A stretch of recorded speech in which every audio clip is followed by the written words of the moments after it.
The 2023 playoff field is set, and while Chase Elliott will not run for a driver's championship, the 9-car of Hendrick Motorsports will run for an owner's championship. So, what is on the line in the owner's championship? Why is this so important to teams? Jeff, we'll start with you.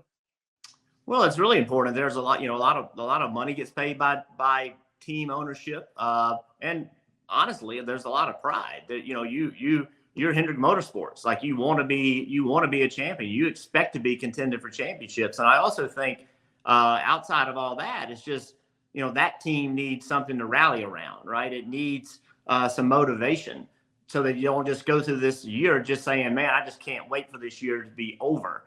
And you could understand how they could get there. So I think it provides an opportunity for this team to go out and prove to themselves what they can get done on the racetrack. Yeah, I agree. I couldn't put it better, Jeff. I think the things that came to my mind are the pride and the money, which these teams need. I think the biggest thing for Chase Elliott and Alan Gustafson is that they figure out a way to become more competitive. I think that's the biggest thing. For the past 6 weeks, basically, they've had to try to figure out and manufacture ways to put themselves in a position to win a race. And that's not their style.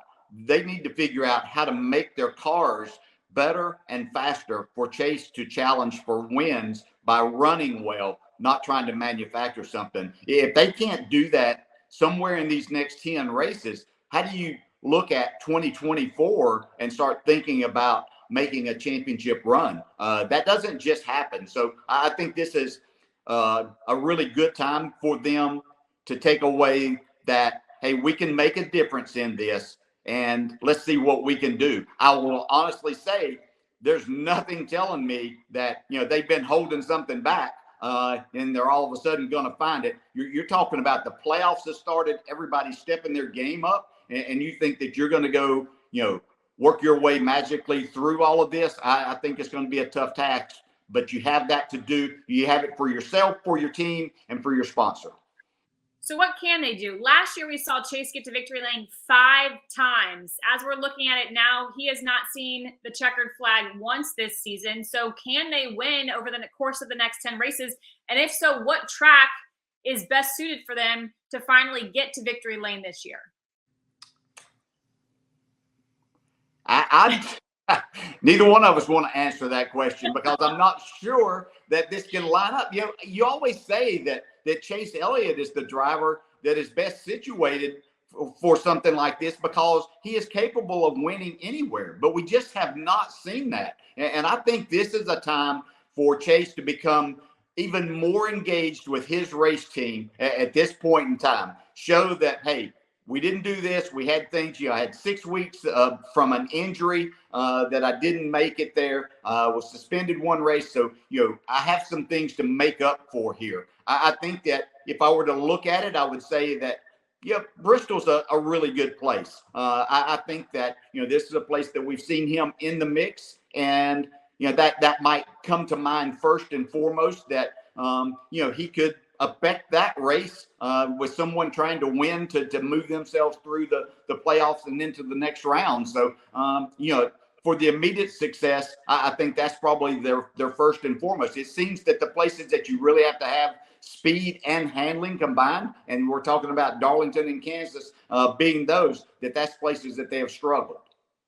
Yeah, so I will say this. I feel like that they have run better lately. They haven't found a way to get a win, but we're seeing them running in the front. So I can't emphasize enough how big of an impact that his injury, being out of the car that long, and then of course the penalty, how that disrupts this team and any team, and with this car in particular, because the learning process is happening so quickly.